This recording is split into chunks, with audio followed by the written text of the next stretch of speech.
৩০০ fit এলাকায় আয়োজিত গণসংবর্ধনার মঞ্চে উঠেই জনাব তারেক রহমান শুরুতেই বলেন, প্রিয় বাংলাদেশ। তার সঙ্গে বিএনপির নেতারা রয়েছেন। মঞ্চে উঠে নেতাকর্মীদের উদ্দেশ্যে হাত নাড়েন তারেক রহমান। বক্তব্যে তারেক রহমান বলেন, ৭১-এ দেশের মানুষ যেমন স্বাধীনতা অর্জন করেছিল, ২০২৪ সালে তেমন সর্বস্তরের মানুষ সবাই মিলে এদেশের স্বাধীনতা ও সার্বভৌমত্বকে রক্ষা করেছিল। আজ বাংলাদেশের মানুষ কথা বলার অধিকার ফিরে পেতে চায়। তারা তাদের গণতন্ত্রের অধিকার ফিরে পেতে চায়। তারেক রহমান আরও বলেন, আমাদের সময় এসেছে সকলে মিলে দেশ গড়ার। কয়েকদিন আগে ওসমান শহীদ হয়েছে বলেন তারেক রহমান। তিনি বলেন, ওসমান হাদি চেয়েছিলেন এদেশের মানুষ অর্থনৈতিক অধিকার ফিরে পাক। ৭১-এ যারা শহীদ হয়েছে, ২৪-এ যারা শহীদ হয়েছে, তাদের রক্তের ঋণ শোধ করতে হলে প্রত্যাশিত বাংলাদেশ গড়ে তুলতে হবে। তরুণ প্রজন্মই আগামীতে দেশ গড়ে তুলবে বলেন তিনি। গণতান্ত্রিক শক্তিশালী অর্থনৈতিক ভিত্তির উপর দেশকে গড়ে তোলার উপর জোর দেন তিনি। তিনি পরপর ৩ বার বলেন, আমরা দেশের শান্তি চাই। মার্টিন লুথারের আই হ্যাভ আ ড্রিমের উক্তি উল্লেখ করে তারেক রহমান বলেন, আই হ্যাভ আ প্ল্যান। দেশকে গড়ে তুলতে পরিকল্পনা রয়েছে জানিয়ে তারেক রহমান বলেন, প্রত্যেক মানুষের সহযোগিতা তার প্রয়োজন, তাহলে পরিকল্পনা বাস্তবায়ন করা সম্ভব হবে বলেন তিনি। তারেক রহমান এ সময় বিএনপির চেয়ারপারসন ও সাবেক প্রধানমন্ত্রী খালেদা জিয়ার সুস্থতার জন্য সবার কাছে দোয়া চান। তারেক রহমান বলেন, সবাই মিলে করব কাজ, গড়ব মোদের বাংলাদেশ। দীর্ঘ ১৭ বছর পর আজ বৃহস্পতিবার দেশে ফিরছেন বিএনপির ভারপ্রাপ্ত চেয়ারম্যান তারেক রহমান। দেশের আকাশে প্রবেশ করার পর সকালে নিজের ভেরিফাইড ফেসবুক পেজে এক আবেগঘন পোস্ট করেছেন তিনি। ফেসবুক পোস্টে তারেক রহমান একটি ছবি যুক্ত করে লিখেছেন, দীর্ঘ ৬৩১৪ দিন পর বাংলাদেশের আকাশে। এর আগে আজ সকাল ৫টা ১৫ মিনিটে তিনি ফেরা শিরোনামে আরও একটি পোস্ট দেন। সেই ছবিতে তাকে বিমান বাংলাদেশ এয়ারলাইন্সের একটি ফ্লাইটে বসে নথি পড়তে দেখা যায়। তার সাথে রয়েছেন স্ত্রী ডাক্তার জুবাইদা রহমান এবং মেয়ে ব্যারিস্টার জাইমা রহমান।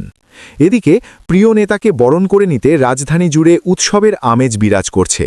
বিশেষ করে বিমানবন্দর এলাকায় সড়কের দুপাশে ভোর থেকেই বিপুল সংখ্যক নেতাকর্মী অবস্থান নিয়েছেন।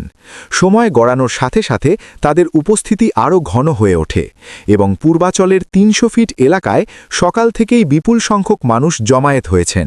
সময় বাড়ার সাথে সাথে জনস্রোত বেড়েই চলেছে। সেখানে বিএনপি ও এর অঙ্গ সংগঠনের নেতাকর্মীরা বড় ধরনের গণসংবর্ধনার প্রস্তুতি নিয়েছেন।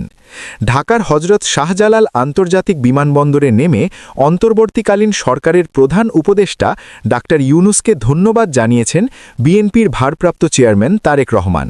এ সময় তিনি ইউনুসের সঙ্গে ফোনে কথা বলেন। প্রধান উপদেষ্টার শারীরিক অবস্থারও খোঁজ খবর নেন। সেই সঙ্গে সরকারের দেওয়া নিরাপত্তা ব্যবস্থায় সন্তুষ্ট হয়ে প্রধান উপদেষ্টার প্রতি কৃতজ্ঞতা প্রকাশ করেন তারেক রহমান।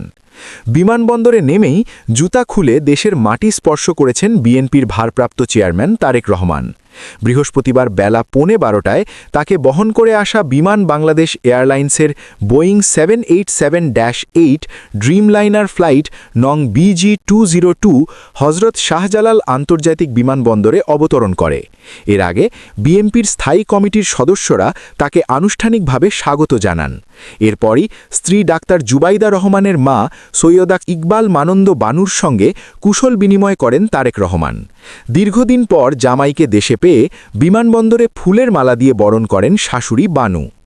বিএনপির ভারপ্রাপ্ত চেয়ারম্যান তারেক রহমানকে বহনে প্রস্তুত সবার আগে বাংলাদেশ লেখা বাস।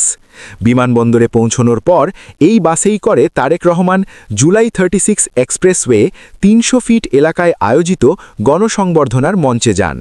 এটা স্বদেশের মাটিতে পা রেখে জনতার উদ্দেশ্যে হাত নেড়ে প্রথম শুভেচ্ছা তারেক রহমানের।